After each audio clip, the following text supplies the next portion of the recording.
Дрейт на нещики, както вече може би знаете, сезон 8 вече е във Fortnite. В него има много готини работи, има нови добавени локации, премахнати локации, а дори някои и са преместени. Epic Games добавяха на нещо наречено Canon в играта, с което не само може да се изстрелваш сам с него.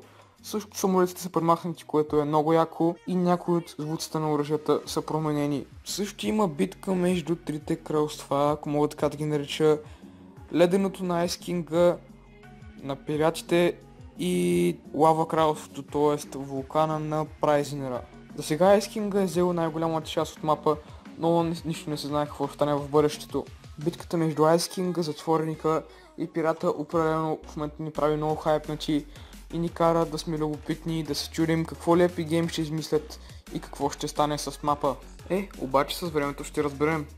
Между другото, скоро вече ще си имам Support Creator код до максимум 2 седмици, така малко всичко е по план. В момента съм пратил имейл на Epic Games и ми отговориха няколко пъти, но все още трябва да се потвърди нещо. Така че в принцип би трябвало до 2 седмици вече да имам Support Creator код, ако всичко е точно. Нека да започваме. Но преди това долу има един бутон под формата на палец нагоре, може да го натиснете, а още по-надолу има един червен бутон абониране, който може да го натисне с камбанката отстрани, за да не спусти кога качвам ново видео. Също от време на време стримвам, понякога често, понякога рядко, не знам, зависи от възможностите ми кога мога да стримвам и кога не. Затова да не изпустите, не забравяйте да натиснете камбанката и да, нека да започваме с видеото. Единственото нещо, което ще ви трябва за целта е само един приятел, с който да играете, или не е нужда да е един, смисъл може и повече да са, но просто ви трябва приятел, защото сега, както виждате, си ви излезе една снимка на екраните. Когато се ревайвате с ваш приятел, когато ревайвните някой, също ви дава XP, така че просто може да отидете на някаква точка от мапа, която няма хора, и да се ноквате постоянно и да се ревайвате цяла игра така, като нали ходите в зоната и накрая докато не ви убият, просто ще се нафармили адски много XP. Така че това е един много добър начин според мен да си фармите лесно XP, като така много бързо ще вземете по предните версии на пирата и нинджата, които са първите скинове от Battle Pass, които ви ги дава винаги когато си го вземете.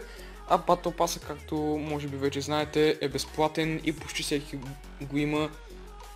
И да, като цяло това е супер лесен и бърз начин да си нафармите лесния XP, когато го правите адски много игри, ще нафармите доста XP и като цяло да, побързите, защото не знам дали е това Epic Games нарочно, в смисъл като цяло са го осъзнавали, че така много лесно може да се фарми XP.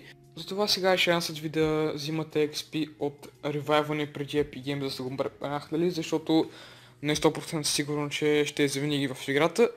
Така че да, хора, благодаря всички, които изгледаха видеото до край. Отново повтарям, мога да дадете палец нагоре, ако ви харесва това видео, да се абонирате с камбанка, за да не се пусти кога качвам нов клип или стрим. И да, хора, между другото имаме и вече клан в Fortnite, който се казва Elite.